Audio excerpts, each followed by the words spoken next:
तो सबसे पहले मैंने एंगल्स वगैरह सेट किए हैं अपना टेबल के लिए। इसके साथ साथ एक इलेक्ट्रिसिटी का बोर्ड लगाया है ताकि कंप्यूटर्स और एलसीडीज़ वगैरह को मैं कनेक्ट कर सकूं।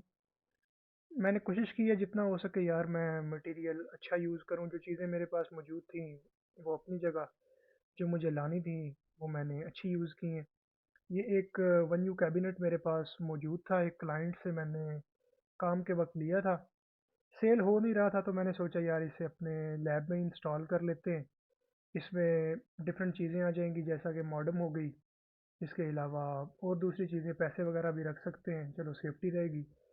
काम भाई पूरे जोश से चल रहा था और बिट भी मैंने तोड़ ली थी ड्रिल की।